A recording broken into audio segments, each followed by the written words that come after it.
Mark எழுதின சுவிசேஷம் 11ஆம் அதிகாரம் 1ஆம் வசனத்திலிருந்து 11ஆம் வசனம் முடிய. மார்க் எழுதின சுவிசேஷம் 11ஆம் அதிகாரம் 1ஆம் வசனத்திலிருந்து 11ஆம் வசனம் முடிய நாம் வாசிக்கலாம்.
இயேசு கிறிஸ்து இந்த பூமியில வாழ்ந்த பொழுது அவர் நமக்காக நம்முடைய பாவங்களுக்காக பாடுபட்டு மரிக்கிறதுக்கு முதலாவது வாரம் எப்படி ஆரம்பித்தது அப்படின்றது தான் இந்த சம்பவம். இது ஒரு குருத்தோலை ஞாயிறாக சபைகள் ஆண்டுதோறும் இதை நம்ம ஆசரித்து வருகிறோம். இந்த குருத்தோலை ஞாயிறு எதற்காக நம்ம ஆசரிக்கிறோம் அப்படின்றது தான் இன்னைக்கு நம்ம பார்க்க போறோம். ஏன் இந்த குருத்தோலை ஞாயிறை சபை ஆசரிக்கிறது? இந்த குருத்தோலை ஞாயிறு நமக்கு கற்றுத்தரும் பாடம் என்ன? இந்த குருத்தோலை ஞாயிறு என்று நாம் தெரிந்து கொள்ள வேண்டிய சத்தியம் என்ன அப்படின்றது தான் இன்றைக்கு நாம பார்க்க போறோம். இன்னைக்கு இது நம்ம அன்னைக்கு என்ன நடந்துச்சு, அன்னைக்கு என்ன நடந்துச்சுன்றத ஒரு ஷார்ட்டா இந்த இடத்துல நமக்கு மார்க் சுச்சுவேஷன்ல போடப்பட்டிருக்கு. தெளிவாகவும் அதே நேரத்தில் எப்படி அது நடந்துச்சு, என்னென்ன நடந்துச்சு அப்படின்றத நமக்கு சொல்லப்பட்டிருக்கு. இது மாதிரி சம்பவங்களை பார்க்கும்போது அந்த ஹிஸ்டாரிக்கல் செட்டிங்ஸ் அப்படின்னு சொல்லுவாங்க. ஹிஸ்டாரிக்கல் செட்டிங், அந்த ஹிஸ்டாரிக்கல் நிகழ்வுகள், அந்த சரித்திர ரீதியான நிகழ்வு என்னன்றதை நம்ம தெரிஞ்சுக்கணும். அதாவது பஸ்கான்ற பண்டிகையின் நாள், அந்த காலம் பஸ்கான்ற பண்டிகையின் காலம். இந்த பஸ்கான்ற பண்டிகை எருசலேம் நகரத்துக்கும் யூதர்களுக்கும் ரொம்ப முக்கியமான பண்டிகை. ஏன்னு கேட்டீங்கன்னா, நீங்க யாத்திராம புஸ்தகத்துல வாசிச்சு பார்த்தீங்கன்னா, இயேசு கிறிஸ்து அவர்களை பிதாவாகிய தேவன் அவர்களை விடுதலை நடத்தி கொண்டு வருவார். எகிப்துல அடிமைகளா இருப்பாங்க. அந்த பேக்ரவுண்ட் ஸ்டோரி உங்களுக்கு தெரியும் நினைக்கிறேன் எல்லாருக்கும். அவங்க 430 வருஷம் அடிமைகளாக எகிப்துல இருக்கிறாங்க. தங்களை விடுவிக்க வேண்டும் என்று ஆவலோடு இருக்கிறாங்க. கர்த்தர் அவங்களை விடுவிக்கிறாரு. விடுவிக்கும் பொழுது ஒவ்வொரு வாதைகளை எகிப்து மக்களுக்கு அனுமதிக்கிறார். இந்த வாதைகள் எதுக்குன்னு கேட்டீங்கன்னா, எகிப்து ஜனங்களுக்கு அவர்களுக்கு அநேக தெய்வங்கள் இருக்கு. அநேக காரியங்களுக்கு ஒவ்வொரு விஷயத்துக்கும் ஒவ்வொரு தெய்வங்களை வச்சிருப்பாங்க. எகிப்து நாகரிகத்தில் கிட்டத்தட்ட பல ஆயிரக்கணக்கான வருஷத்துக்கு முன்னாடி நடந்த சம்பவம். இந்த டைம்ல அவர்களுக்கு அடிமைகளா கிட்டத்தட்ட 430 வருஷம் அடிமைகளா இருந்த இஸ்ரவேலர்களுக்கும் தேவன் யாருன்ற வெளிப்பாட்டில் இன்னைக்கு மாதிரி பைபிள் இல்லை, சர்ச் இல்லை. அதனால போயிட்டு அவங்களுக்கு அந்த அளவுக்கு போயிட்டு என்ன பண்ண முடியல, கர்த்தர் யாருன்ற அறிந்து கொள்ளும் அறிவை அவங்க பெற்றுக்கொள்வதற்கு சரியான வாய்ப்புகள் இல்லை.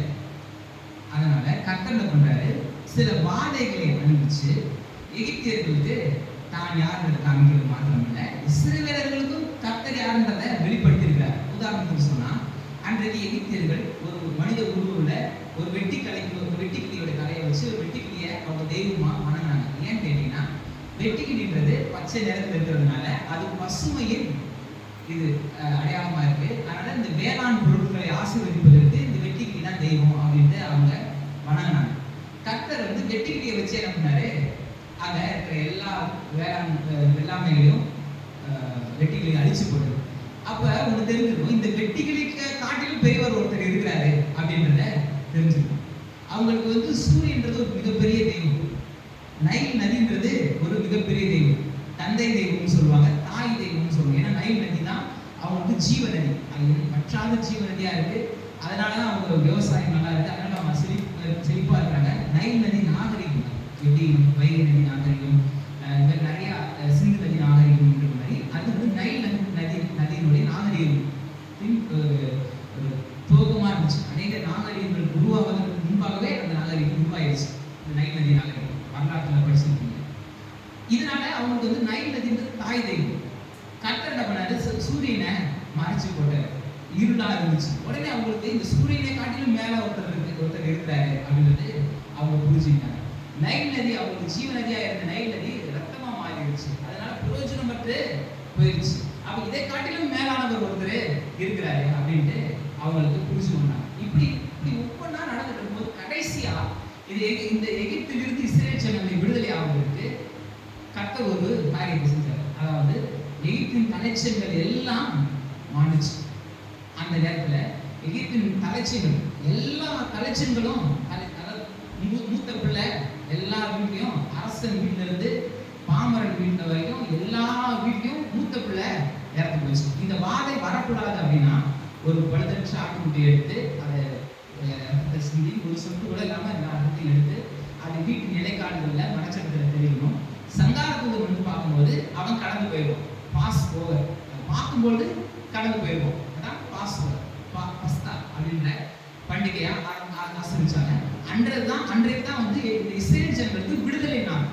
ஏன்னா பாவம் வீட்டுல இருந்து எகிப்தில் இருக்கிற ஒவ்வொருத்தர் வீட்லையும் என்ன ஆயிடுச்சு, தலைச்சங்கள் மறிச்சு போச்சு. அதாவது பிள்ளைகள் மாத்திரம் இல்ல, ஆடு மாடுகள்ல இருக்கிறது கூட எல்லாவற்றையும் தலைச்சங்கள் என்ன ஆயிடுச்சு, மறிச்சிருச்சு. பார்வனுக்கு இதுக்கு மேல பொறுக்கல, எப்பா நீ போங்கடா அப்படின்ட்டு துரத்திட்டாரு, நீ போங்க அப்படின்றாங்க. இந்த இஸ்ரேல் ஜனங்கள் விடுதலையா அவங்க வந்து வெளியே வராங்க. அதுதான் அவங்களுக்கு வருஷத்தின் முதல் நாள், அதுதான் அவங்களுக்கு நாட்களின் வருஷத்தை முதலாவது ஆரம்பிக்கிறாங்க. அன்னைக்கு தான் அவங்க ஒரு விடுதலையான ஜனமா அவங்க ஆரம்பிக்கிறாங்க. ஆனா இந்த பஸ்கா பண்டிகை அவங்க எப்பொழுதுமே ரொம்ப விமர்சையா கொண்டாடுவாங்க, ரொம்ப பிரம்மாண்டமா ஆசரிப்பாங்க.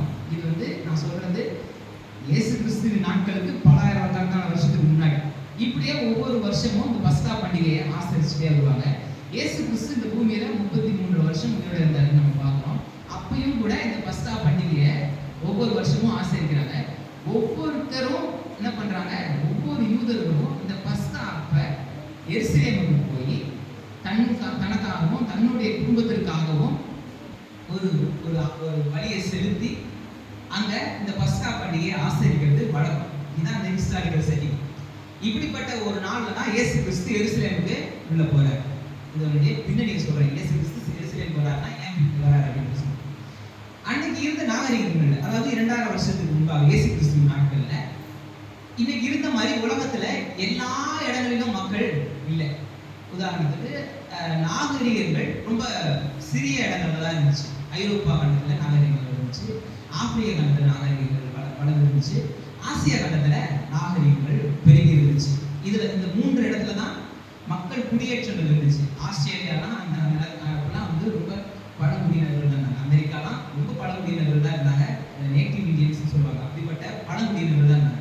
நாகரிகங்கள் வளர்ச்சி அடைந்தது பார்த்தீங்கன்னா இந்த 3 இடத்துல தான், 3 கண்டங்கள்ல தான் மக்கள் அதிகமாக இருந்தாங்க. எருசலேம் பார்த்தீங்கன்னா இந்த 3 கண்டங்களுக்கும் மத்தியில் இருக்கு.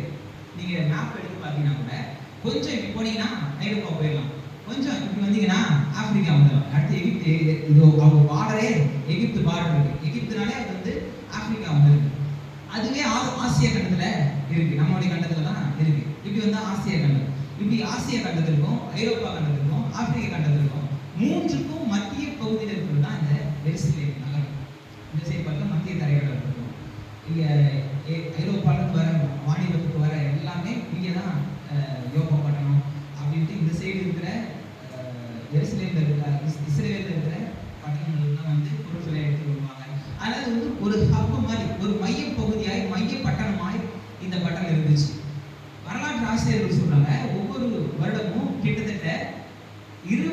லட்சம் ஜனங்களுக்கு குறையாம இந்த பகுதியில வராங்க.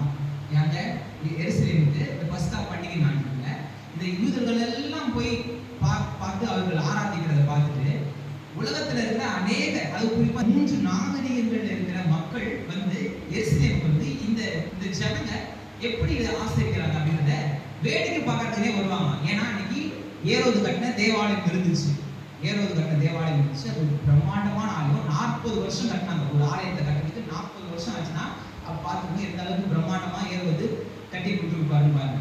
ஏரோது ஆலயத்தை கட்டி கொடுத்துருக்காரு. அங்க கிட்டத்தட்ட கோடிக்கணக்கான மிருக ஜீவங்கள் அந்த இடத்துல பலி செலுத்தப்படும். இதுக்கே ஒரு பெரிய டிபார்ட்மெண்ட்டே வேலை செய்யுது. இதெல்லாம் பயங்கரமா அதெல்லாம் இருக்கும். இதுதான் இந்த பின்னணி. இந்த பின்னணியில இப்படிப்பட்ட சூழ்நிலையில இப்படிப்பட்ட பண்டிகை ஆசரிக்கிற நேரத்துல தான் இயேசு கிறிஸ்து எருசலேமுக்கு வராரு. இயேசு கிறிஸ்து எருசலேமுக்கு வரது கூட பாத்தீங்கன்னா அவருக்கு ரொம்ப தெளிவா தெரிஞ்சிருச்சு. நம்முடைய இன்னும் அந்த ஒரு டைம் முடியுதுன்னா பஸ்கா அன்னைக்கு எப்படி அந்த இஸ்ரேல் ஜனங்கள் எகிப்திலிருந்து புறப்படும் பொழுது எப்படி ஒரு பழுதற்ற ஆடு மரித்து அவர்களுக்காக ரத்தம் சிந்தப்பட்டுச்சோ, அதே பஸ்கா அன்னைக்கு ஒரே பலியாக ஏக பலியாக தான் பலியாக போகிறோம். இனிமேல் பலியை ஒழித்து பலி முடங்கெல்லாம் ஒழிய போகுது, ஏக பலி இந்த இடத்துல செலுத்தப்பட போகுதுன்னு இயேசு கிறிஸ்துக்கு நல்லா தெரியுது. அதனால இன்னும் கொஞ்ச நாள் தான் அப்படின்ட்டு வேகமா செய்யறாரு. நீங்க சுவிசேஷங்களை வாசிங்கன்னா இயேசு கிறிஸ்துவின் ஊழியத்தை அந்த இதுல கரெக்டா இந்த அந்த ஒசன்னா அப்படின்னு அவங்கள ஆர்ப்பரிச்சு எருசலேமுக்கு அவர் வரவேற்கிறதுக்கு கொஞ்சம் முன்னாடி பார்த்தீங்கன்னா அவர் அநேக இடங்களுக்கு கடகடன்னு முடிச்சுட்டே வருவார். யோர்தான் கிழக்கு பகுதியில் இருக்கிற எல்லா பட்டணங்களையும் முடிச்சிருவார். யோர்தான் கரெக்டா மையத்தில் ஓடிக்கிட்டு இருக்கும். யோர்தானுக்கு கிழக்கு பகுதியில் நம்ம பைபிள்ல கூட பின்னாடி எருசலேம் மேப் இருக்கு. இஸ்ரேல் மேப் அதெல்லாம் எடுத்து பாருங்க. கரெக்டாக யோர்தான் நதி இருக்கும். அது கிழக்கு இருக்கிற பட்டணங்கள்லாம் ஒரு ஊழியத்தை முடிச்சுட்டு இருப்பாரு. அந்த ஊழியெல்லாம் முடிச்சுட்டு யோர்தான் நதிக்கு இந்த சைடு வந்து எரியோக்கு வந்து தன்னுடைய ஊழியத்தை முடிப்பார். முடிச்சுட்டு இந்த ஒளிவு மலை பகுதியில் இருக்கிற கிராமங்களுக்கு வந்து ஊழியத்தை செஞ்சுக்கிட்டு இருப்பார். அப்படிப்பட்ட ஒரு பட்டணம் தான் இந்த மார்த்தாவும் அவர் சகோதரர் லாசரு மருத்துவர்களுக்கு உயிர்த்திருந்தாரே அந்த லாசரு மார்த்தாள் மக்தலேனா மரியா இவருடைய ஊராகிய பெத்தானியா. இந்த பெத்தானியான்றது பார்த்தீங்கன்னா ஒளிவு மலையில இருக்கிற எருசலேம்ல இருந்து ஒரு 2 கிலோமீட்டர் தான் இருக்கும். ஒரு 2 கிலோமீட்டர் மீன்ஸ் 2 மைல் இருக்கும். ஒரு அப்படின்னா கிட்டத்தட்ட ஒரு 3.25 கிலோமீட்டர் கிட்ட வரும்னு வச்சுக்கோங்க. அவ்வளோதான்.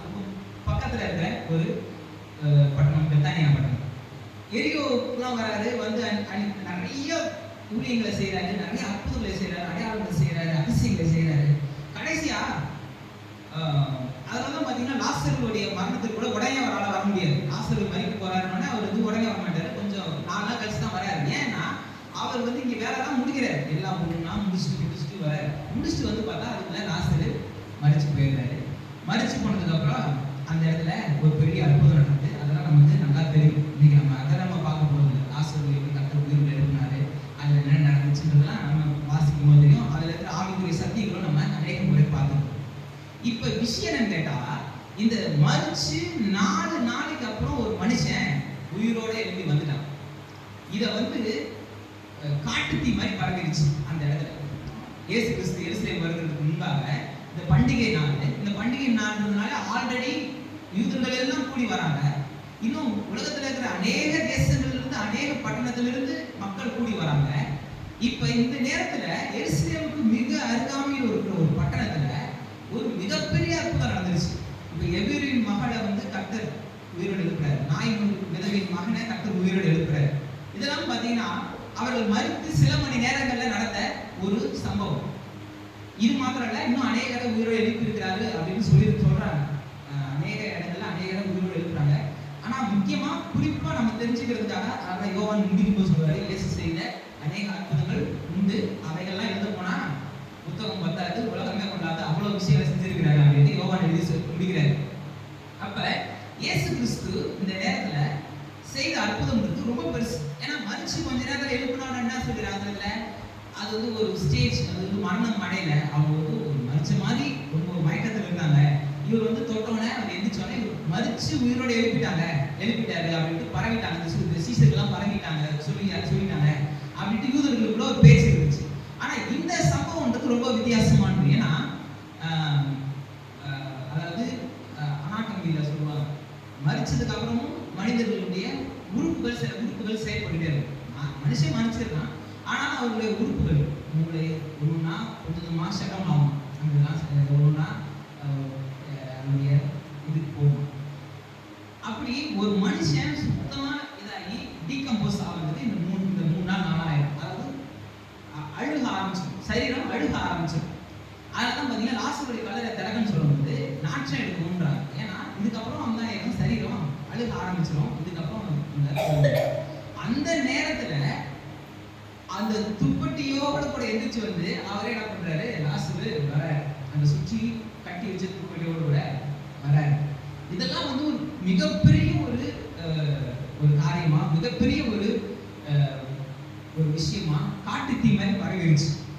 இதுக்காக இவரை பார்க்கறதுக்காக மாத்திரம் இல்ல, செத்து உயிரோட 4 நாள் எந்திரிச்சிருந்தாரு லாசரு, இவரை பார்க்கறதுக்காகவே யூதர்கள் என்ன பண்ணாங்களாம், உள்ள போனாங்க.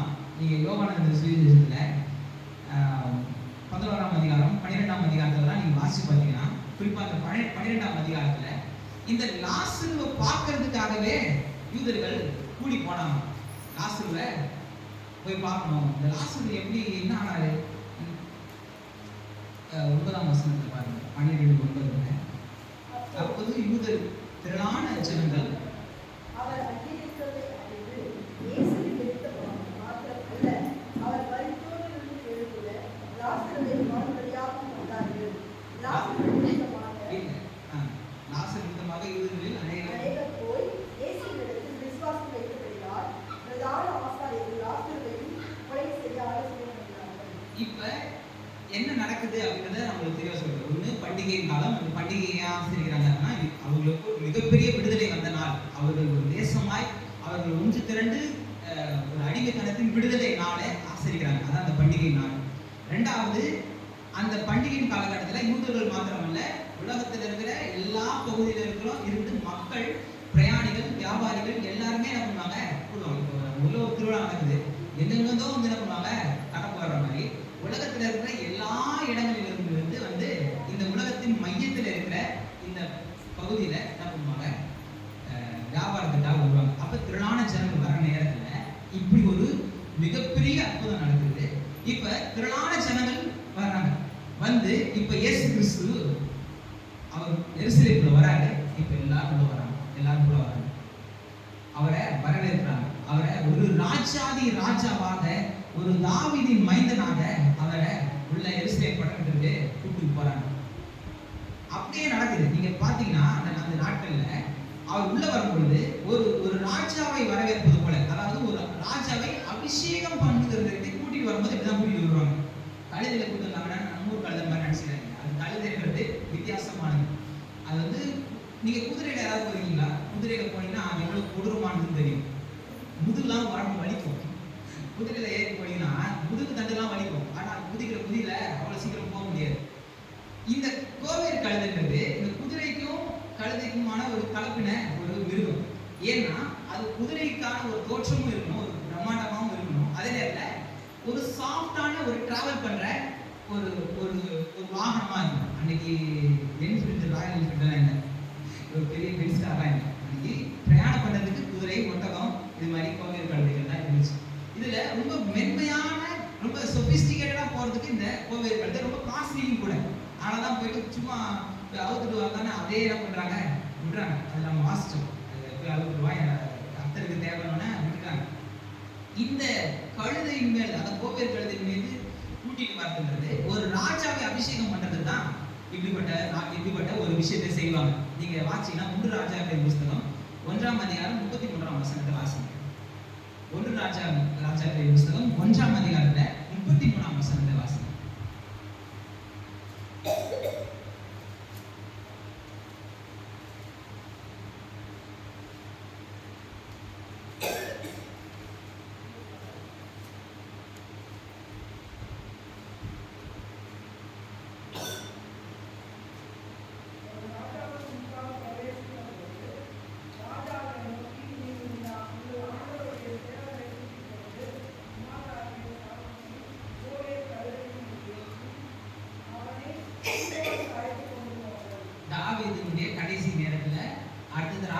அபிஷேகம் பண்ணணும், அடுத்த ராஜாவை அபிஷேகம் பண்ணணும்.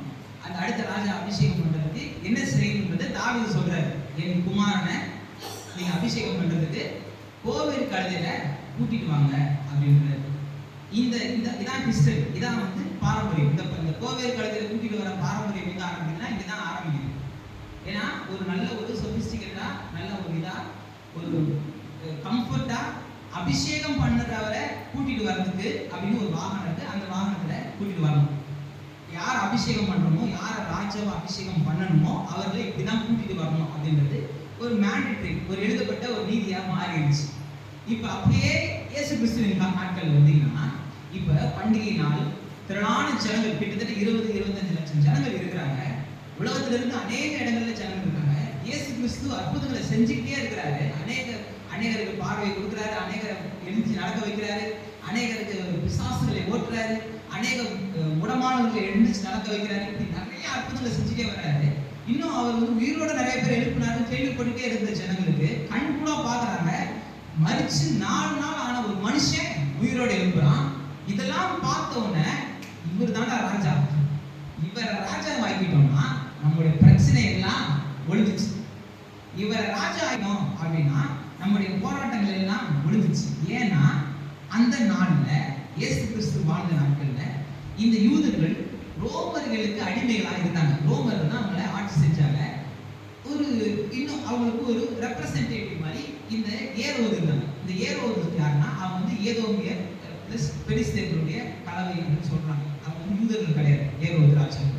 இந்த ஏரோது ராஜா வந்து முதலாவது ஏரோது வந்து பார்த்தீங்கன்னா ரோம பேரரசன் சீசருக்கு ரொம்ப நெருக்கமா இருக்கனால தனக்கு நெருக்கமான தன்னோட நண்பனுக்கு இந்த பட்டணத்தை ஆட்சி செய்யறதுக்கு கொடுத்துறாங்க. இந்த ஏரோது தான் யூதர்களுக்கு நல்ல பேர் வாங்கிட்டு தேவாலயத்தில் கட்டினது. இப்படிப்பட்ட ஒரு நேரத்தில், இப்படிப்பட்ட காலத்துல தான் இயேசு கிறிஸ்து வராரு. இந்த யூத ஜனங்களுக்கு என்ன, நாம ரோமர்களுக்கு கீழே இருக்கிறோம், நம்மளுடைய ஒரு ஏரோது ஒரு யூதர் அல்லாத ஒருத்தர் நம்ம ஆட்சி செய்யலாம். இங்கே ஒரு மரிச்சோரை உயிரோடு எழுப்புறாரு, அநேக அற்புதங்களை செய்யறாரு. வாக்குத்தத்தம் பண்ணப்பட்ட மேசியா இவர் தான். இவரை நம்ம ராஜாவை ஆக்கிட்டோம்னா நம்முடைய பிரச்சனைகள் எல்லாம் ஒழிஞ்சிருச்சுன்னு சொல்லிட்டு வரவேற்கிறாங்க. அவரை ராஜாதி ராஜாவாய் அவரை வரவேற்கிறாங்க. இது நம்ம இதான் அந்த சம்பவம். இவ்வளவு நேரம் நான் எதுக்கு டைம் எடுத்து சொன்னா, இந்த ஹிஸ்டாரிக்கல் பேக்ரவுண்ட்ஸ் இதெல்லாம் உங்களுக்கு தெளிவாக தரும். அந்த பண்டிகை என்ன, அந்த சம்பவம் என்ன நடந்துச்சு, அந்த நேரத்தில் சூழ்நிலை எப்படி இருந்துச்சு, அப்படியே நம்ம என்ன பண்ணணும், கண்களை மூடி அந்த காலத்துக்குள்ள போயிடணும். நம்மளுடைய அப்படியே சிந்தனை அந்த காலத்தில் நம்ம இருந்தால் அந்த நேரம் எப்படி இருந்திருக்கோம், ஊரே பரபரப்பாக இருந்திருக்கும். மதிச்சு 4வது நாள் ஒரு மனுஷன் உயிரோட எழுந்துச்சு வரான், பயங்கரமான அற்புதம் செய்யறாரு, இவரை ராஜா வாங்கிடுவோண்டா அப்படின்ட்டு ஒட்டுமொத்த ஜனங்களும் அவரை ராஜாவா அபிஷேகம் பண்றதுக்கு ஏத்துறாங்க. குருத்தோலைகளை எடுத்து வஸ்திரங்களை எல்லாம் சாலைகளில் போட்டு அவரை வரவேற்கிறாங்க. ராஜாதி ராஜாவா வரவேற்கிறாங்க. அப்படியே பாஸ் பண்ணிட்டு அப்படியே கொஞ்சம் கடந்து போனீங்கன்னா இந்த வாரத்தின் துவக்கம் இப்படி இருந்துச்சு. ஆனா இந்த வாரத்தின் முடிவு எப்படி இருந்துச்சு யோசிச்சு பாருங்க. இந்த வாரத்தின் துவக்கம் அவர் ராஜாதி ராஜாவா வரவேற்கிறாங்க. அவருக்கு பயங்கரமான மரியாதை தராங்க. ஒரு ராஜாவை அபிஷேகம் பண்றதுக்கு என்ன செய்யணுமோ அதை செய்யறாங்க. திரளான ஜனங்கள் இருக்கிறாங்க, எல்லாரும் பண்றாங்க. ஆனா இதே ஜனம் தான் ஜஸ்ட் ஒரு ஃபியூ டேஸ்க்கு அப்புறம் அவரை கொலை செய் அப்படின்ட்டு அவர் கல்லெறிஞ்சு கொள்ளணும், அவர் கொண்டே ஆகணும் அப்படின்ட்டு உறுதியா நின்று அவர் சிலுவையில மறிக்கிறதுக்கு அவரை ஒப்பு கொடுத்தாங்க. ஏன் இந்த ஒரு பெரிய ஒரு முரண், இப்படிப்பட்ட ஒரு முரண் ஏன் இருக்கணும்? ஒரு விஷயம் நடக்குது, இப்படி வரவேற்க ஒரு மனுஷனை சில நேரத்தில் கொஞ்ச நாள் கழிச்சு, அதாவது கொஞ்சம் வருஷம் கழிச்சு அவரு சரியில்லை அப்படின்ட்டு புறமே தள்ளுறது வேற. எக்ஸ்ட்ரீமா போய் ஒரு ராஜாவா வரவேற்கிறது போல, ஒரு ராஜாவை அபிஷேகம் பண்ணப்பட்டவரை வரவேற்கிறது போல செஞ்சுட்டு ஒரு சில நாள்லயே அவரை கொலை செய்கிற அளவுக்கு போறாங்க. இது நமக்கு சபைக்கு என்ன பாடத்தை கற்றுத்தது? சபை அது கொண்டு என்ன கற்றுத்தது அப்படின்னா, நாமளும் கூட இயேசு கிறிஸ்துவை ஏதோ ஒரு காரணத்துக்காக, ஏதோ ஒரு தேவைக்காக சில நேரத்தில் ஏற்றுக்கொள்கிறோம். இயேசு கிறிஸ்து ஏற்றுக்கொள்வது எதுக்குன்னா, ஏதோ ஒரு தேவை, ஏதோ ஒரு காரணம். நமக்கு இயேசு கிறிஸ்து எதுக்கு தேவை? எனக்கு இது தேவை, அதனால இயேசு கிறிஸ்து தேவை. இவர்கிட்ட வந்தா எனக்கு சுகம் கிடைக்கும், இவர்கிட்ட வந்தா எனக்கு விடுதலை கிடைக்கும், இவர்கிட்ட வந்தா எனக்கு ஒரு பெரிய அற்புதம் நடக்கும், இவர் வந்தாருன்னா எனக்கு ஏதோ நன்மை நடக்கும் அப்படின்ட்டு ஒரு ஆர்வத்துல, ஒரு தேவைக்காக நம்ம தேடுகிறவர்களா இருந்தா, இந்த எருசலேம் பட்டணத்து மக்களை போல அவரை உதாசீனப்படுத்துகிறவர்களா மாறும். கிறிஸ்தவ சபைன்றது இயேசு கிறிஸ்துவை ஏற்றுக்கொண்டதுக்கான காரணம், நாம இயேசு கிறிஸ்துவை ஏற்றுக்கொண்டதுக்கான காரணம் என்ன? நம்முடைய தேவைகளை அவர் சந்திப்பாரு, அதனால நான் அவரை ஏற்றுக்கிறேன் அப்படின்னு நீங்க நம்புனீங்கன்னா, நீங்களும் இதே எருசலேம் பட்டணத்து மக்களை போல அவரை உங்க தேவை முடிச்சதுக்கு அப்புறமோ இல்ல தேவை நிறைவேறதுக்கு கொஞ்சம் காரணமா இருந்துச்சுன்னா இயேசு கிறிஸ்துவை நீங்க என்ன பண்ணுவீங்க? ஒரு பேர் தள்ளிடுவீங்க. நாம ஏன் இயேசு கிறிஸ்துவை ஏற்றுக்கொள்ளணும்? நம்முடைய தேவைகள் நிறைவேறதுக்கா, இல்ல நம்மளுடைய ஆசைகள் நிறைவேறதுக்கா, இல்ல நமக்கு ஏதோ ஒரு பிரச்சனை, அந்த பிரச்சனைக்கு அவர் விடுதலை தருவாரு அப்படின்றதுக்காகவா நம்ம இயேசு கிறிஸ்துவை ஏற்றுக்கொள்ளணும்? இதெல்லாம் அவர் செய்வார் தான், செய்ய மாட்டாரு. அதுதானே சுவிசேஷமே. கிறிஸ்து நமக்காக பாடுபடுறதுக்கான காரணம் எதுக்கு? நம்முடைய நல்வாழ்வுக்காக தான், நமக்கு எல்லா நன்மைகளும் செய்யறதுக்காக தான். ஆனா அந்த நன்மைகளை பெற்றுக்கொள்வதுதான் நம்முடைய நோக்கம்னா நாம ஏமாந்து போவோம். புரியுதா? நம்முடைய நோக்கம் என்ன? அவர் நம்மளுக்கு ராஜாதி ராஜாவா வரணும், நம்மை ஆளுகிறவராக இருக்கணும், நம்முடைய எல்லா காரியங்களும் அவர் பார்த்துப்பாரு, நம்முடைய எல்லா பொறுப்பையும் அவர் எடுத்துப்பாரு, நம்முடைய எல்லா காரியங்களும் அவர் பொறுப்பெடுத்துக் கொள்வார், நம்முடைய தேவையெல்லாம் அவர் சந்திப்பாரு அப்படின்ற விசுவாசம் நமக்கு இருக்கணும். அது தப்பு இல்லை. ஆனா அதுக்காக தான் நான் கர்த்தரை தேடுறேன்னா நாம ஏமாந்து தான் போவோம். அன்னைக்கு எருசலேம் மக்கள் தான் ஏமாந்து போனாங்க. அவங்களுக்கு என்ன நினைச்சாங்க? இவர் வராரு, இவர் பயங்கரமான ஆளா இருக்கிறாரு, இவர் ராஜா வாங்கிட்டோம் அப்படின்னா நம்ம இந்த ரோமர்களை எடுத்து அடிச்சு ஒளிச்சு அனுப்பிச்சிருவாரு, இவர் எல்லாவற்றையும் இது பண்ணிடுவாரு, ராஜாவாகி மறுபடியும் தாவீதின் சிங்காசனத்தை ஏற்படுத்திடுவாரு அப்படின்னு நம்பினாங்க. ஆனா இவர் போய் பண்ண முதல் வேலை என்ன தெரியுமா? தேவாலயத்தை அடிச்சார். தேவாலயத்தில் இருக்கிற காசுக்காரர்கள் அடிச்சார். வாட்சி பாருங்க, அப்படியே யோவான் சுவிசேஷம் 12ஆம் அதிகாரத்துல தொடர்ந்து வாட்சிங்கன்னா மத்தேயு சுவிசேஷத்துல இன்னும் நல்லா இருக்கும். மத்தேயு 21ல பாத்தீங்கன்னா 6ஆம் வசனத்துல இருந்து வாசி பாருங்க. அதுல குறிப்பா 12ஆம் வசனம் 13ஆம் வசனத்தை வாசிங்க. மத்தேயு சுவிசேஷம் 21ஆம் அதிகாரத்துல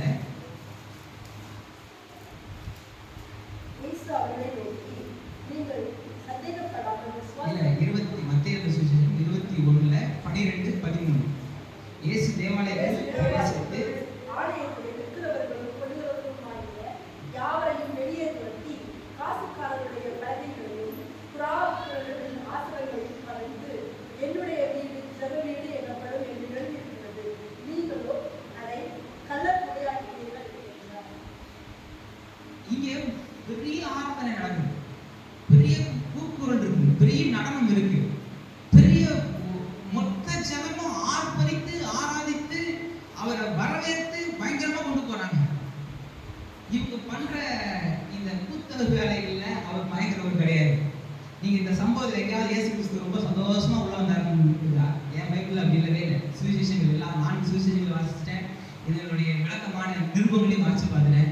இயேசு கிறிஸ்து எருசலேமுக்குள்ள இந்த நேரத்தில் வரும்பொழுது அவர் ராஜாவாய் வரவேற்கும் பொழுது ரொம்ப சந்தோஷமா வந்தாரு, ரொம்ப மகிழ்ச்சியா இருந்தாரு, அவர் மனது பூரிச்சிருச்சு அப்படின்ட்டு வேதத்துல எங்கேயுமே போடல. ஆனா இந்த ஜனங்கள் இருந்தாங்க, சந்தோஷமா தான் இருந்தாங்க, பயங்கரமான சந்தோஷமா இருந்தாங்க. ஆனா இவருக்கு தெரியும்ல, இவங்க ஏன் இப்படி ஆடுறாங்க, இவங்க ஏன் இப்படி பாடுறாங்க, இவங்க ஏன் இப்படி ஓடுறாங்கன்னு தெரியும். அதனாலதான் சொல்றோம், ஆராதனை போட்டு தட்டி கூக்குரல போட்டு அடிச்சு கோபத்தி என்ன பண்ணாலும் சரி, இதுக்கு கர்த்தர் பயங்கரவர் கிடையாது. நான் பயங்கரமா ஆராதிப்பேங்க, அப்படி பண்ணுவாங்க இப்படி பண்ணுவாங்க, நான் 1000 மணி நேரம் ஜெபம் பண்ணுவாங்க, எதை பார்த்தும் பயங்கரவர் நம்ம ஆண்டவர் கிடையாது, உள்ளத்தை பார்க்கிறவர். இவங்க பயங்கரமா ஆராதிக்கிறாங்க, பயங்கரமா இது பண்றாங்க, பயங்கரமா ஓடுறாங்க, ஆர்ப்பரிக்கிறாங்க, ஓசன்னா ஓசன்னான்னு கத்துறாங்க. தாவீதின் மைந்தனுக்கு ஓசன்னா சங்கீதத்துல அப்படியே போட்டுட்டு, அந்த சங்கீதத்தின் வசனத்தை தான் அவங்க கோட் பண்றாங்க. 118ஆம் சங்கீதத்துல 26ஆம் வசனத்துல அந்த அப்படி எப்படி வரவேற்கணும் அப்படின்றதே இருக்கு, அந்த வேர்டு தான் அப்படியே இங்க போடுறாங்க.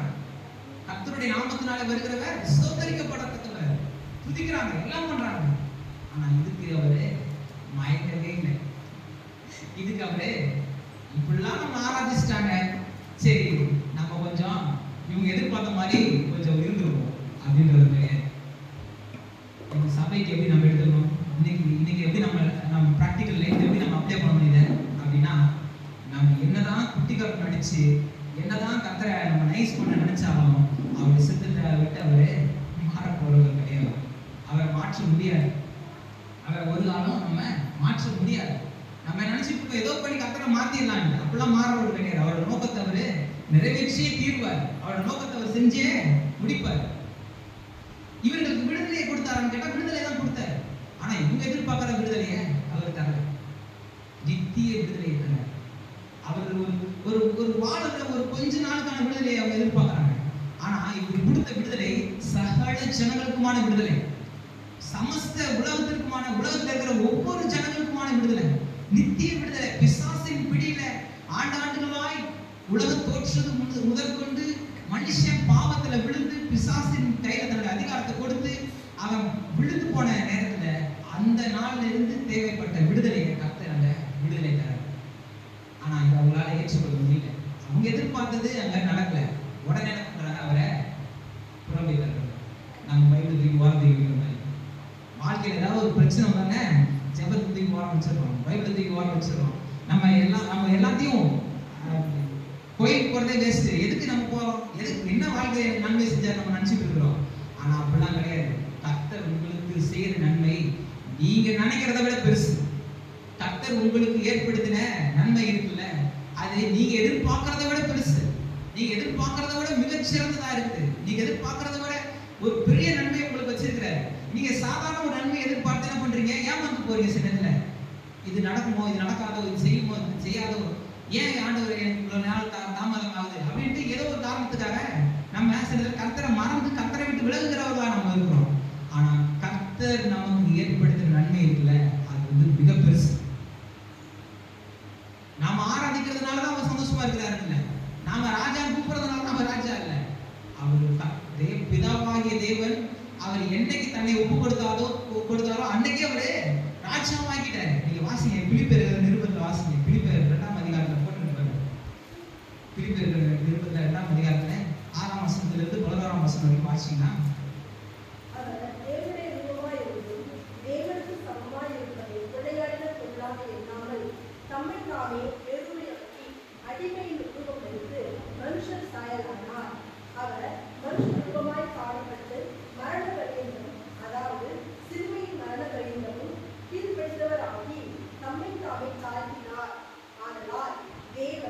எல்லாவற்றிற்கும் மேலாக அவரை உயர்த்தி இயேசுவின் நாமத்தில் வாழோர் பூதரத்தோர் பூமியின் கீழானோருடைய உலக யாவும் இடங்களுக்கும் பிதாவாகிய தேவனுக்கு மகிமையாக இயேசு கிறிஸ்து கர்த்தர் என்று நாமங்கள் யாவும் அறிக்கைப்படுவதற்கும் எல்லா நாமத்திற்கும் மேலான நாமத்தை அவருக்கு தந்திருக்கிறார்.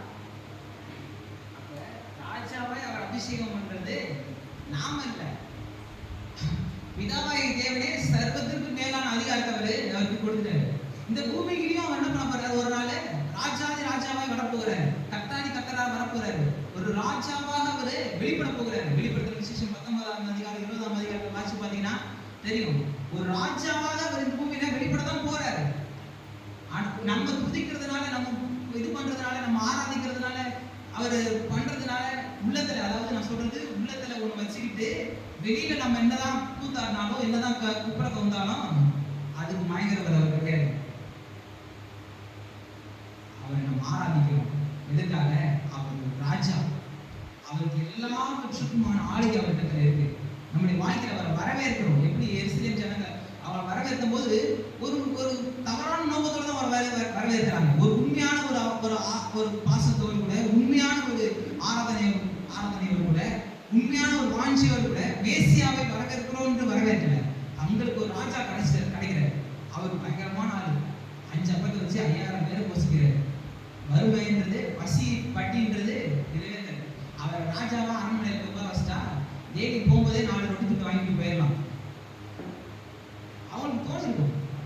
அவர் நினைச்சாருன்னா ஃபுல்லு எல்லாத்தையும் நல்லா பயிரெல்லாம் பழக்கி வச்சிருவாரு.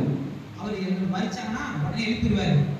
இப்படி ஏதோ ஒரு தேவையில நிறைஞ்சி, ஏதோ ஒரு தேவையில இருந்து, இப்படி ஏதோ ஒரு தேவை எதிர்பார்த்து அன்னைக்கு அவரை வரவேற்று ஏமாந்து போய் அவரை புறம்பே தள்ளுறாங்க. சபையாகி நாம பண்ணிடுவோம். இயேசு கிறிஸ்து நம்ம ஏற்றுக்கொள்றோம்னா எதுக்கு? அவர் வாழ்க்கையில எல்லாவற்றுக்கும் அதிகாரியா இருக்கு. முதலாவது நான் அவரை தேடுறேன், பிறகு எல்லாம் அவர் கூட தான் கொடுக்க போறாரு. அவர் நம்மளுடைய வாழ்க்கையில வந்தாச்சுன்னா அதுக்கப்புறம் எதுக்கு இருள் இருக்க போகுது? சில நேரம் நம்ம தடுமாறுற மாதிரி இருக்கும், சில நேரம் நம்ம பிறண்டு விழுற மாதிரி இருக்கும். ஆனா என் கால்கள் சரிந்துகிறது பிடிச்சு கொள்றாரு. அவருடைய தூதர்கள் நம்ம கரங்கள்ல ஏந்தி கொண்டு போறாங்க. சிங்கத்தின் மேலும் புலியின் பாம்பின் மேலும் நம்ம நடந்து வாழ சிங்கத்தின் மேலும் வலு சர்ப்பத்தின் மேலும் மீது நடப்போம். இந்த பூமியில இருக்கிற இப்படிப்பட்ட ஜனங்கள் இருக்காங்க. நம்மளை கவிழ்க்கிறதுக்கு, நம்மளை ஒழிக்கிறதுக்கு, நம்மளை கொல்றதுக்கு, நம்மளை தூஷிக்கிறதுக்கு இருக்கிற இந்த ஜனங்கள் மத்தியில தான் கர்த்தர் நம்மளை வெற்றியாய் கொண்டு போக போறாரு. ராஜாதி ராஜாவை அவர் முன்னாடி செல்றாரு. அவர் பின்னாடி நம்ம போய் கரெக்டா அந்த வழியில நம்ம போகதான் போறோம். எல்லாம் ஓகே தான். ஆனா இதுதான் நம்ம நோக்கமா? இதுதான் இப்படிப்பட்ட ஒரு இதுக்காக தான் அவர் நான் பின்பற்றேன் அப்படின்னா அன்னைக்கு ஏமாந்து போல நாமளும் ஏமாந்து. அப்ப இப்படிப்பட்ட விஷயத்தை செய்யக்கூடாதா? இப்படி ஆராதிக்க கூடாதா? குருத்தோலையை வச்சுக்கிட்டு இதெல்லாம் செய்யக்கூடாதா அப்படின்னா, நம்ம மனம் புதிதாகாம, நம்முடைய விஷயங்களை மறுரூபமாகாம, நம்ம இருதயத்தை பரிசுத்தப்படுத்தாம, நம்ம கர்த்தருக்கேன்றி நம்ம வாழணும் அப்படின்ற நோக்கம் இல்லாம, கர்த்தர் எனக்காக வந்திருக்கிறாருன்ற இது இல்லாம நம்ம செஞ்சோம் அப்படின்னா அது பொய்யான ஒரு வாழ்க்கையை தான், பொய்யான ஒரு கிறிஸ்தவ வாழ்க்கையை தான் அது அமையும். அது உண்மையான விசுவாசத்தின் வெளிப்பாடு இல்லை. நம்ம ஆடுறது பாடுறது, ஒரு நல்லா கூப்பிட்டு கத்தி துதிக்கிறது விசுவாசத்தின் வெளிப்பாடு இல்லை. அது ஒரு உண்மையான துதியின் வெளிப்பாடு இல்லை. அது ஒரு இயேசு கிறிஸ்துவை ஏற்றுக்கொண்டேன் அப்படின்ற வெளிப்பாடு கிடையாது. உண்மையான ஆராதனை எது?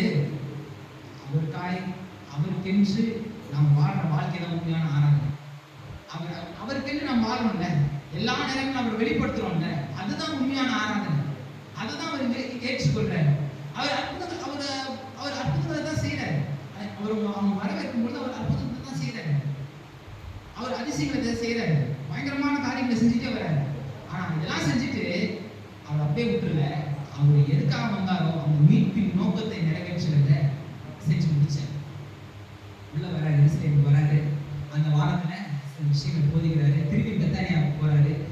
நிறைய அடுத்தடுத்து இந்த சம்பவங்கள் வாசிச்சு என்ன பண்றாரு, பண்ணிட்டு கடைசியா என்ன பண்றாரு, தான் எதுக்கு வந்தோமோ அந்த நோக்கத்தை நிறைவேற்றுறாரு.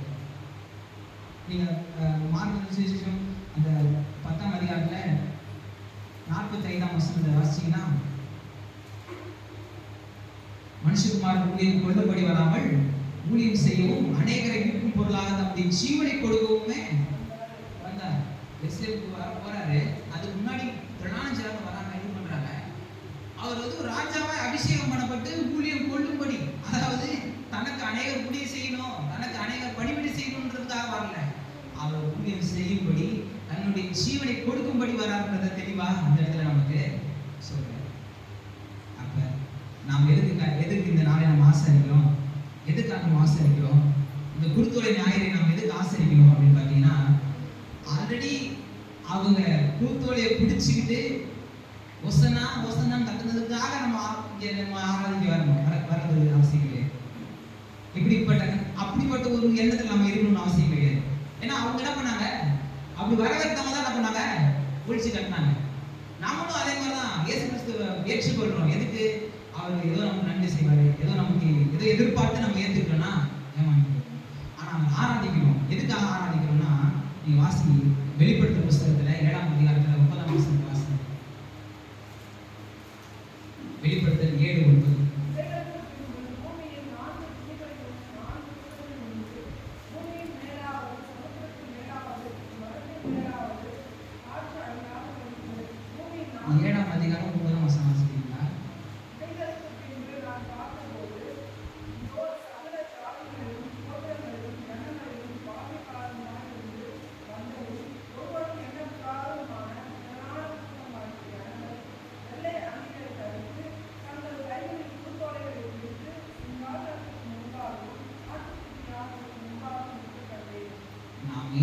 குருத்தோலை ஞாயிறு ஆசரிக்கணும்னா, 2000 வருடங்களுக்கு முன்பாக எருசலேம் ஜனங்க குருத்தோலையை பிடிச்சிட்டு அவரை வரவேற்றாங்க. அதனால நான் என்ன பண்றேன், குருத்தோலையை பிடிச்சிட்டு ஊரா 4 தெருவுக்கு வளம் வரேன்னா அது எப்படின்னா பிரயோஜனமே இல்லை. நாம ஏன் அதை பிடிச்சிட்டு ஆராதிக்கிறோம், நாம ஏன் செய்யறோம் அப்படின்னா, ஒரு நாள் அவரை ராஜாவை நம்ம காண போறோம். அவர் சிங்காசனத்துல வீற்றிருக்கிறது நம்ம காண போறோம். அவருக்கு முன்பாக நாம் இருக்க போறோம் பரலோகத்துல. அப்ப அவர் நான் ராஜாவை ஆராதிக்க போறேன். அதற்கு முன்ன அடையாளமா தான் இன்னைக்கு நம்ம செய்யணும். நீங்க குருத்தோலை ஞாயிறு ஆசரிக்கணும், சபை ஆசரிக்கணும்னா அதுக்கு காரணம் ஆல்ரெடி செஞ்சதை நினைச்சு இல்ல, செய்ய போறதை நினைச்சு. நம்ம நம்முடைய விசுவாசம் நம்ம விசுவாசத்தை வெளிப்பட போகுதுங்க. நம்முடைய ஜெயம் வெளிப்பட போகுது. நம்முடைய நல்வாழ்வு அங்க நிறைவாழ்வு, அதாவது பூரணம் அடைய போகுது. அந்த நேரத்துல பரலோகத்துல அவருக்கு முன்பாக நம்ம நிற்க போகிறோம்.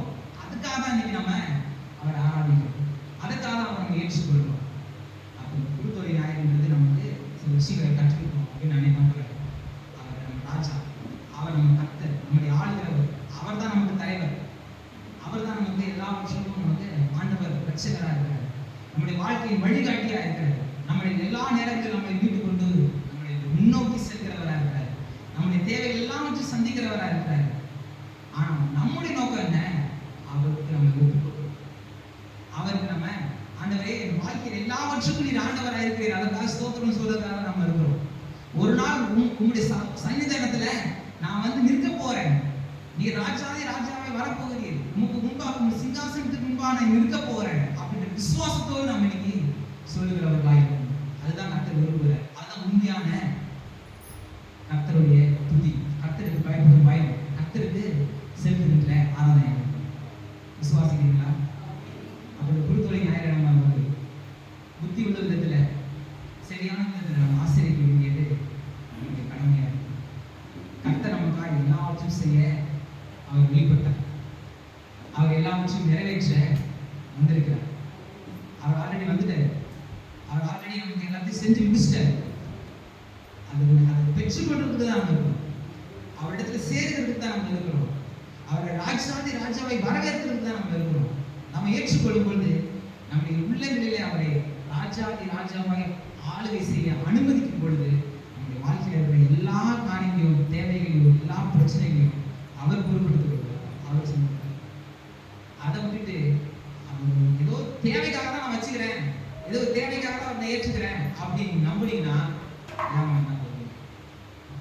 அவர் செய்வார், நிச்சயமா செய்வார். ஆனா உங்க நோக்கம் என்ன? அதுதான் அப்படி தேவைகளுக்காக தான் ஏற்றுக்கிறேன் அப்படின்னீங்கன்னா ராஜாவா நீங்க ஏற்றுக்கொள்ளுங்க. அவர் தான் உங்களுடைய ஆளுகிறவராய் நீங்க ஏற்றுக்கொள்ளுங்க. நிச்சயமாய் கர்த்தர் பெரிய காரியங்களை செய்ய போகிறார். ஆமென்.